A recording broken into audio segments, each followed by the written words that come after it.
Hey to all you guys, what's going on YouTube? It's 3D Res. Welcome back to more Shadowverse. And today I'm going to be something a little bit different. We're going to be looking at the Shadowverse Open Kickoff, which is just on the weekend before. And I'm not going to be watching the match with you guys. Instead, I will be doing a analysis, so to speak, of play-by-play, what I would have done if I thought that was a good play, what could have been done better, that kind of thing. Because at the end of the day, you guys have probably seen this match already, right? Chances are you have.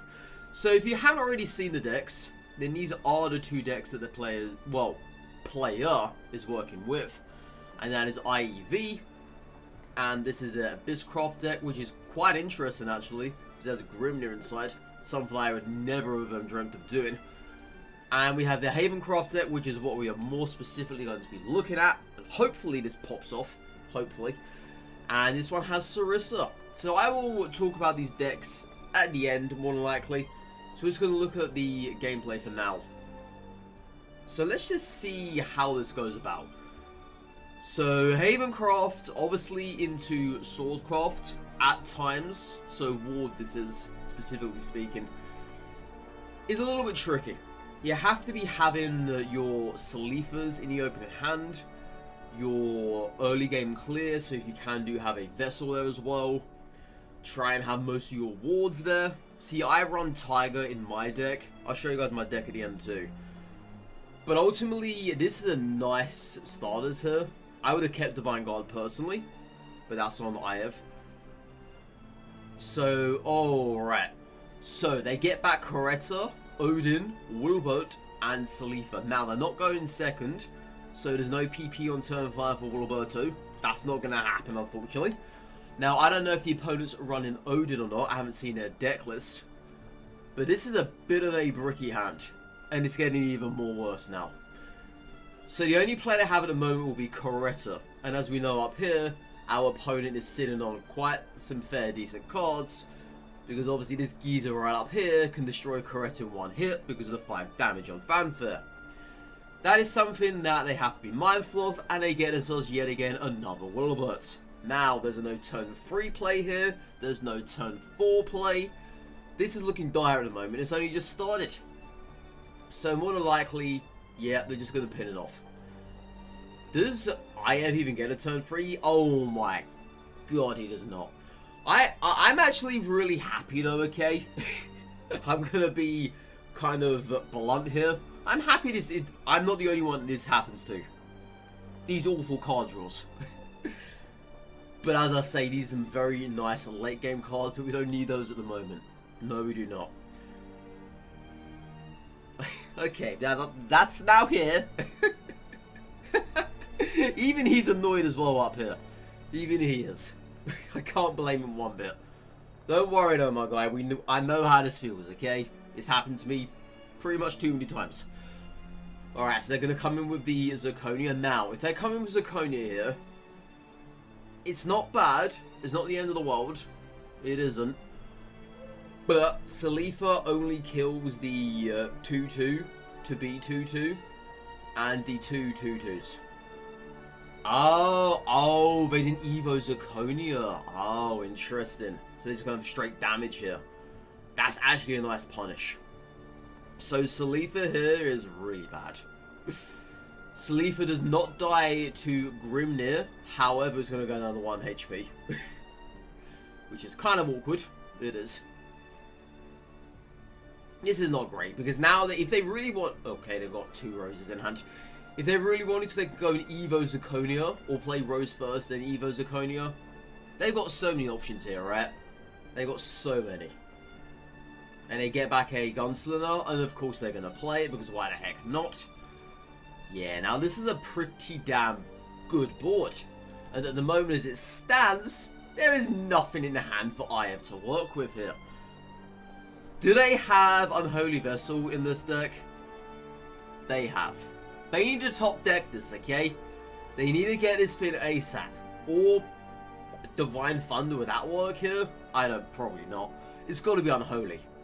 You got 3 cards here this turn. Oh. Ho, ho, ho. Well, It was probably Unholy was the best option there, but honestly, I did forget about Sleeper. I did. But I would probably said Unholy, right? Most more than likely. Yeah, that was the one Sleeper there. That was a very nice play, though. Very nice play. Probably the only play they could have made.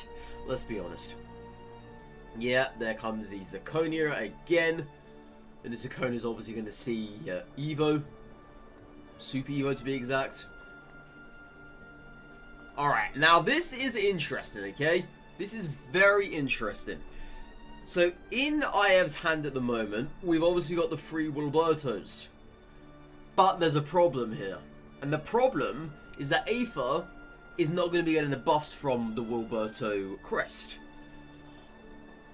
So, what I would do in this scenario, it's probably not... I mean, Aether, a Super Evo Aether does not kill this off. However, a Super Evo Wilberto does. This is dodgy. This is very, very dodgy. I mean, sure, turns to come, he has some very nice plays. But as it stands right now, he has to actually get rid of this. And as we can see up here in the hand, this hand is very, very nice, okay? Very nice. This is something that IEV has to be worried about. But now, of course, Itsuki has to deal with not only the 7-9, but also the 2-2-4s that appear. Yeah, Rose is a fantastic play to this. Throw the 2-2 into this, and then you throw Rose into it. Or you can even throw the Samurai into it if you really want to have done. There's a lot of stuff that can be done here now. Oh, you know what I just realized? There's another Samurai right up here as well. Itsuki can actually get 2, 4, 6, 9 damage if they really wanted to this turn. If they really wanted to, they can get 9 damage to the face. But in ideal world, there's no need to do that, right? Because they have Albert next turn. Potentially. They do it, though. This makes sense. This is literally at the moment. This is the cherry on top for them. This is. Now, we have Jean, of course. So, as we know, as this board stands at the moment, Wilbert will probably be doing next to nothing. The play here is to just play Jean, and then this is the issue, right? You're going to play Jean, and then Jean comes down as a... what would Jean come down as? Jean would come down at a 7-8 at that point, because of the Wilbert crest right down here. If you would Super Evo Jean, Jean would then become a 10-11, which is very, very nice. And of course, at this stage, there's no Super Evo for Albert, meaning Albert does not kill off Jean, and Albert will die to Jean. There's nothing in their hand at this moment in time that can deal with Jean. Nothing. So I wonder if IF plays Jean or plays the Wilbert. See, I would just go straight Jean here. Honestly, I would. Aether is more of a weaker play, even though Albert is still around, but they can clear the board here. Or can they? No. Well, they kind of can, but it's very iffy. But ultimately, I would just play Jean here, if that was me. I would. Because I know at this stage that Albert, as I say, doesn't actually kill it. But then there's this up here, right?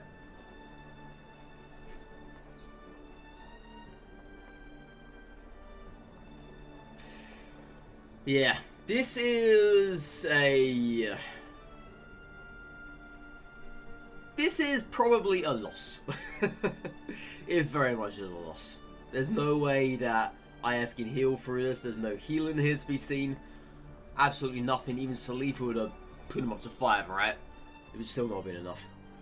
Okay, so it makes the Aether play. Yeah, there's nothing you can do here. So Aether kills off that.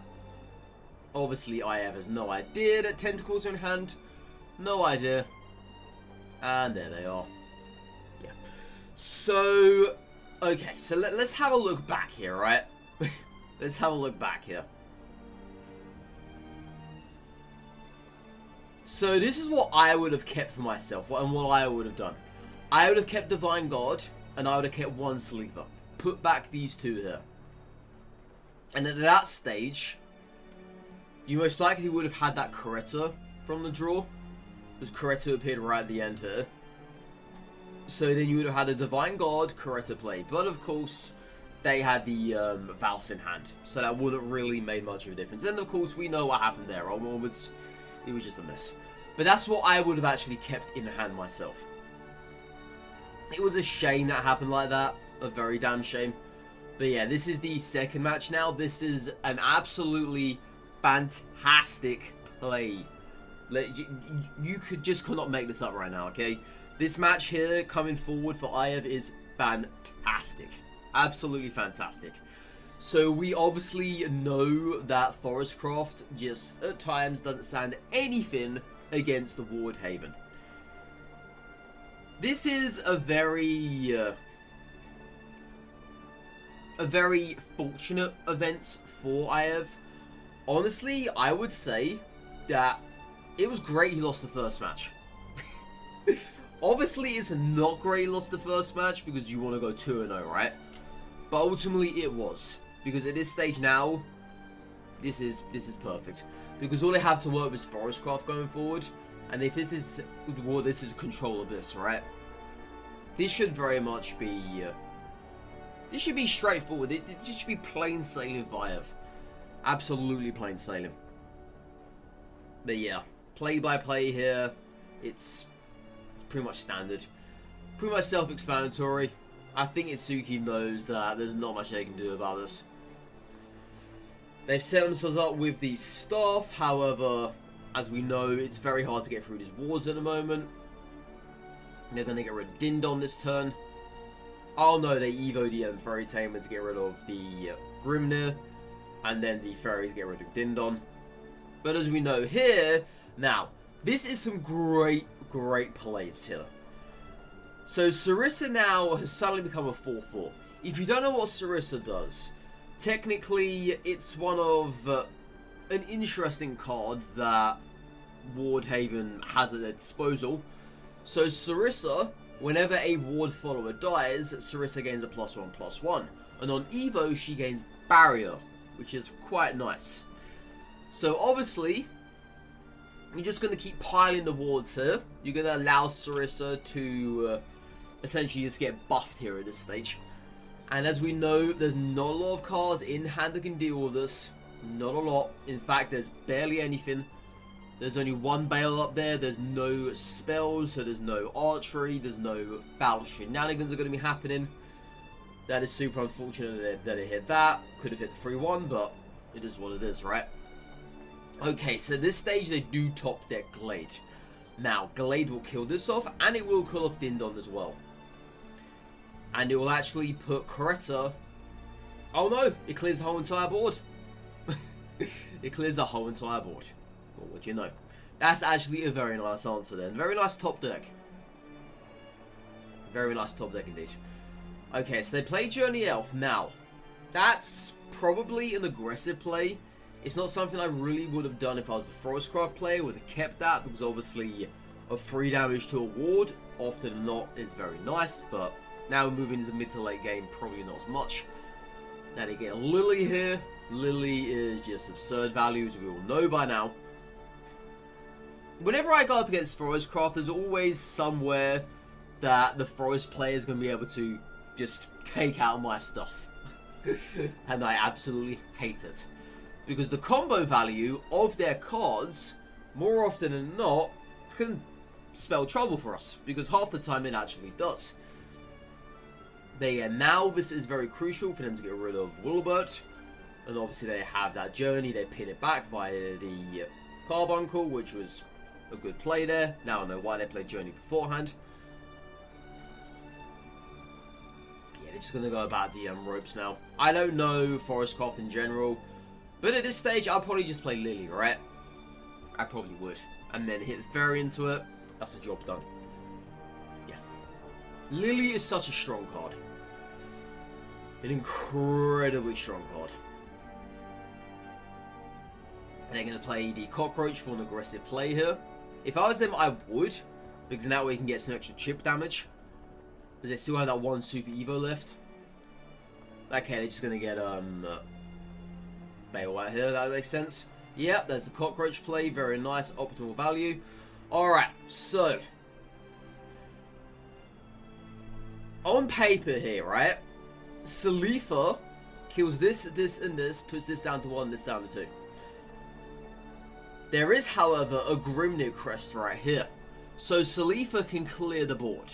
I don't know if that's what IEV's going to do, but this is what I'm saying I would probably do myself. It's much better than playing Unholy, because at this point, if you play Unholy, you leave yourself completely wide open. And that is not what you want to be doing. Especially when they have some more fairies on the go here. So Salifa into Sarissa is probably the play to make. And I'm assuming that's what IEV is going to exactly do. If they don't do that, then it's going to be Unholy, which just would not be very practical. Right. I was not expecting this. No. This is not what I was expecting at all. Interesting. Interesting. As it stands, this does not clear the board. It only takes out the 7-2 and the 1-1. Interesting. So IEV is still at 11 health here. I honestly would have valued the health over that, but I get this, right? You get 2 wards here. I fully understand that, but Limaga does exist. This is now something I personally would not want to be up against. But thankfully, Limaga was unable to attack our face. Now, this is where Unholy comes into play. The Cleric will stay alive. This is fantastic value. Okay, they play the Salifa. So, Salifa, it clears the board. It does. With the help of the Super Evo there, obviously. Now, this is a very, very strong board. This is a very, very strong board. And, of course, we can see up here, they've got absolutely nothing to deal with it. That's very good. Very, very good. Yeah, we just know that Wardhaven works so well into Forestcraft at this point. It's a no-brainer. Much better than Amulets. But yeah, that sets us up for a final match. And as we know, it is going to be Abysscraft versus Forestcraft. I'm going to watch this one with you guys because I am a fellow, well, a pre-Abysscraft player. Before I was playing Havencroft. So they go second here, and this is the Control Abysscraft. I'll show you guys this deck on screen. This is the one that runs Grimnir. Now, I tried so many Control Abysscraft decks in my time, but I never thought of running Grimnir. Ever. So this is going to be pretty interesting. Let's see how this goes. I know that IEV did win. Obviously, the tweet gives away spoilers there. Alright, reduce an open hand. Very nice. This is not bad, right? You can PP for Vuela. Get rid of the Fairy Tamer, which could be decent. And then that stage, there's not really much they can do about it. Sure, they can probably play the Journey Elf. But that's about it, I would say. Okay, they're going to PP into Phil Dow. That makes sense, actually, because they haven't played any fairies yet. That's a very nice, aggressive play.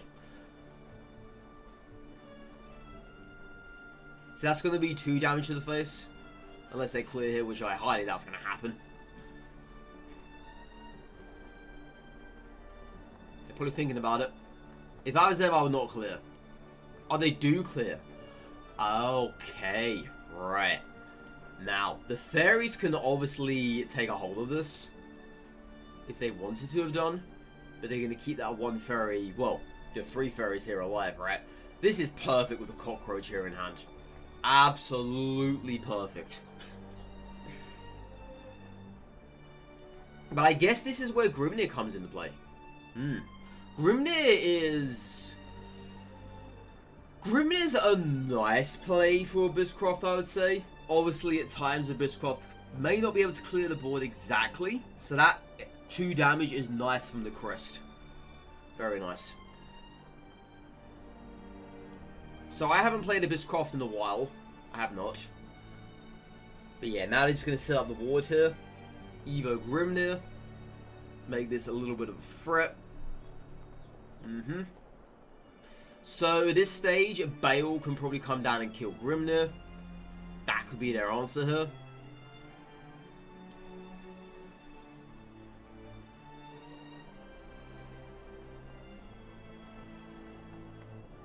Okay, they're going to keep Bale. That's understandable. Yeah. Bale is very strong elsewhere.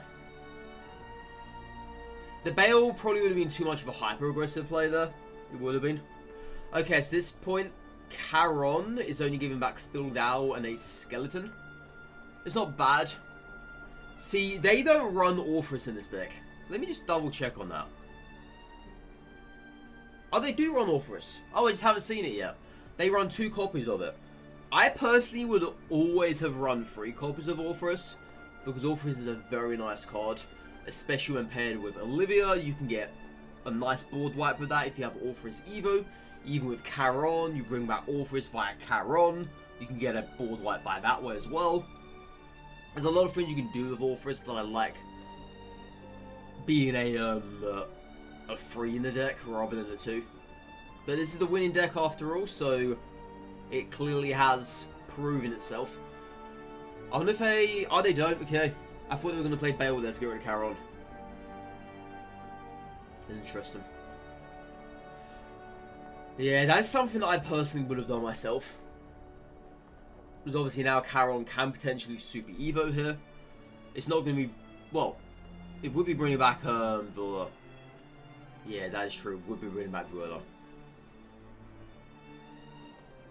But right now going forward, this is a very strong hand for IEV. They obviously have the Medusa. They've got the Olivia, which I was talking about earlier. Olivia into a mummy play, 6 damage there on that 1 turn. If they have something on the board, others. As it stands though, this is an extremely nice board to have. 9-7 Charon. Okay, there comes down the Lamaga. Lamaga is actually a very nice play here. Lamaga is going to see and get rid of the zombie, I'm assuming. Alright, there's the Bale. They're going to clear out a zombie. They do. They have to anyway, obviously. So now, this is where I would say, personally, Medusa comes into play. Because there's really not much else you have in your hand that could work with this. Oh, I forgot about Grimnir. Oh, that's some great value via Charon there. Now I can see why Grimnir is in this deck for. That is very nice value. So the inner and Biscrafty me will be playing Medusa at this stage. Obviously, Livia only gets rid of this at the most. There's nothing else that's going to be attacking outside of the mummy. I mean, sure, you can go for an aggressive play here. 6 damage to the face. You do still have that Grimnir around. That can help you. Or you can just clear the board via Medusa, as I say. If you want to play it safe. Or you could actually go in and play Serb. But only...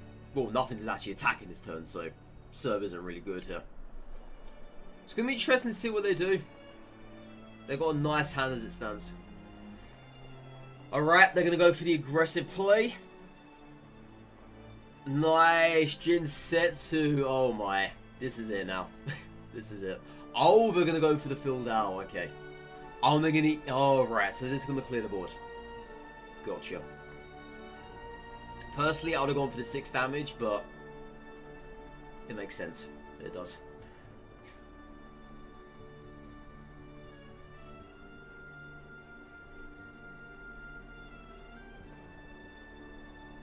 Alright, so as we can see here in Itsuki's hand, they're going to get past, obviously, the Grimnir. They've also got to clear the board, which at the moment is extremely tough to do so. I don't see how they can do this. I mean, obviously they can try and get lethal this turn. Do they even have lethal in the hand?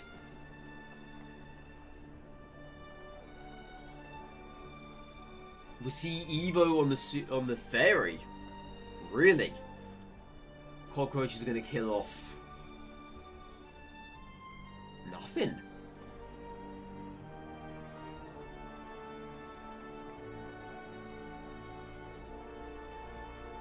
Okay, so they just gave up. Yeah, they just gave up. All right, GG's, GG's. Well. I don't know if the Frostcraft player was able to have won there. I'm not entirely too sure.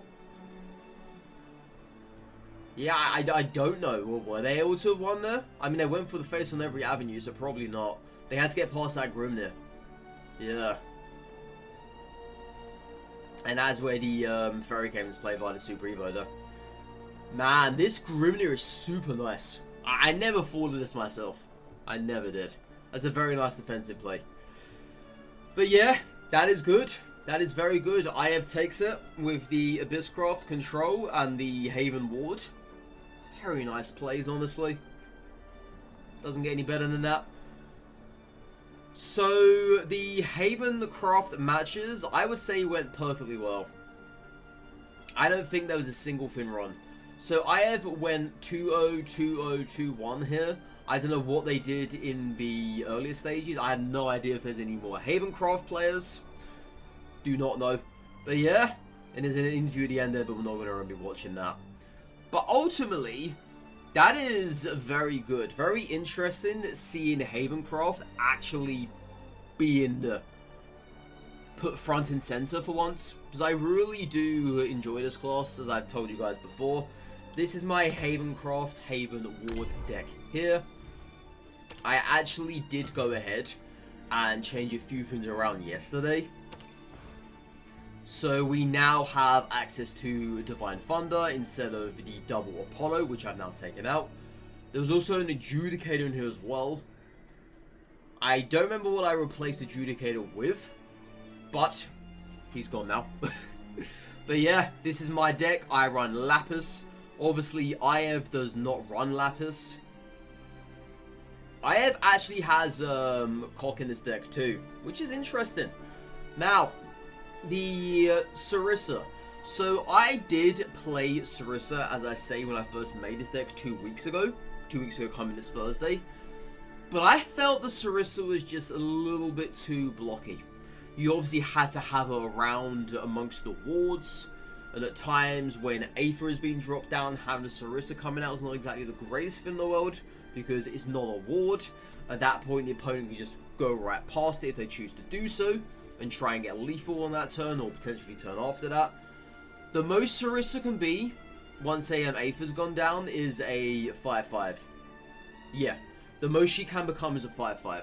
It's not the end of the world, it's okay, but obviously you need Sarissa very early on, which is what I did have successfully. And of course at one stage Sarissa did go undetected and hit the face, which is very, very nice, and that is the most optimal way you can get Sarissa to be played. Outside of that, I would say that IEV played it perfectly fine. Maybe I would have played Finns a little bit differently, but that is where he is better than me in that regard, because he's in the tournament and I am not.